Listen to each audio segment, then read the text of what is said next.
Previously, I mentioned a type of anger that pointed out successful career or life paths for some of the world's most impactful figures. Let's talk about it, because this is actually another tool for those on the receiving end of anger dumping that I want to share. This type of anger is not loud. It's not the kind that slams doors or sends the text you later regret. It doesn't destroy. Instead, it creates. It points. It opens paths. It may appear quiet, but it speaks with tremendous power across history. It's measured, channeled through clarity and intention, regulated by a high moral standard, and sharpened by years of paying attention. It made writers. When you read Han Kang, you feel something underneath her prose, a precision that could only come from someone who had looked unflinchingly at violence and grief and refused to look away. Margaret Atwood's fury is architectural. It built entire dystopian systems to expose the ones we already live inside. Toni Morrison once said she wrote the books she wanted to read, and what breathes underneath every sentence is the quiet, immovable refusal to be erased. Audre Lorde, who perhaps said it most directly, "My anger and my fear about the destruction of our future is a motivating force. It is not my enemy." Anger never comes out from those writers reactive, nor did it make them impulsive. They let it out through writing. The calm, radically objective telling of the truth, the kind that becomes possible after you've paid enough attention to see the full picture.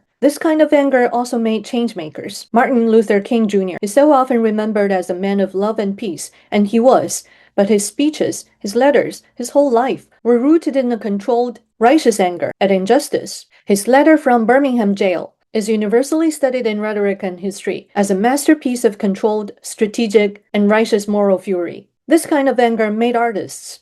Judy Chicago, whose work, The Dinner Party, literally put women back at the table, carved into ceramic, embroidered in thread, said she was tired of being left out of history. Barbara Kruger made text as weapon, slapping your body as the battleground over images, until you couldn't look away. Cindy Sherman asked, "Whose gaze are you living inside?" The Guerrilla Girls showed up in gorilla masks and just told the truth with numbers. Less than 5% of the artists in the modern art sections were women, but 85% of the nudes were female. That's it. Just the numbers. Just the truth. All of it quiet, channeled, clarifying anger. I know we didn't start out angry. We've all been on the receiving end of someone else's rage. A parent, a partner, a boss, a sibling, anyone who used you as an emotional trash can. You didn't choose that. You passively received it. It landed on you. It may sound easy to say and hard to do, but I still want to encourage you to treat that energy as a gift. It may just be the fuel you need to become a writer, a change maker, an artist. This is not just modern day resilience pep talk. No mud, no lotus. A teaching central to Zen master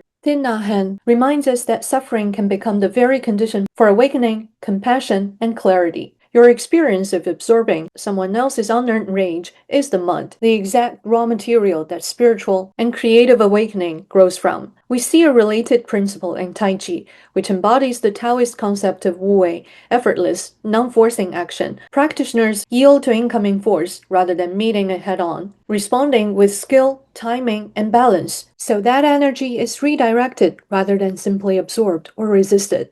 This echoes what we talked about last time. Received anger can be used as fuel to set a boundary, to hold your ground, and of course, to create. Some may say, "I have bills to pay and I don't have time to write. How about journaling?" The reason I created those anger logbooks is because I wanted to make the simplest, most structured journaling tool for the people I care about. I started journaling intensely almost 10 years ago, and it unexpectedly unblocked my long-suppressed urge to make art.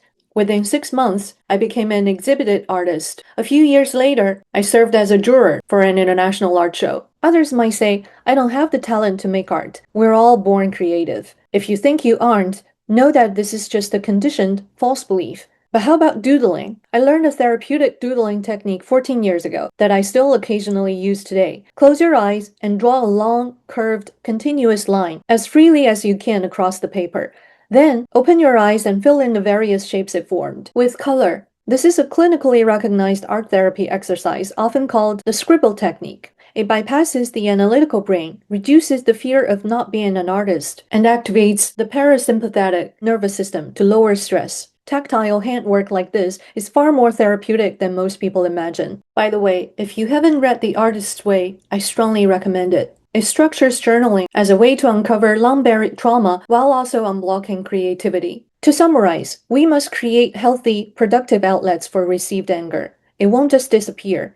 If left unprocessed, it builds up inside. It can harm our health, as research has found links between anger inhibition, physiological risk, and cardiovascular reactivity. It may also get passed on to someone else who doesn't deserve it. But if you treat it as a raw resource and turn it into meaningful work, it becomes your legacy, the positive kind. Venting anger on innocent people and expecting them to simply swallow it is doubly abusive, doubly bullying. It serves no one. Besides hurting those on the receiving end, it may make the people venting feel more comfortable for the moment, but it can also turn them into isolated, angry monsters in the long run. What serves everyone is learning to notice anger in the first place, translate it, be informed by it, use its raw power towards something that turns pain into purpose, whether you're the one venting the anger or the one on the receiving end, and stop the cycle of dumping anger. If you find this inspiring, hit like and subscribe. It'll encourage me to bring more value to this channel.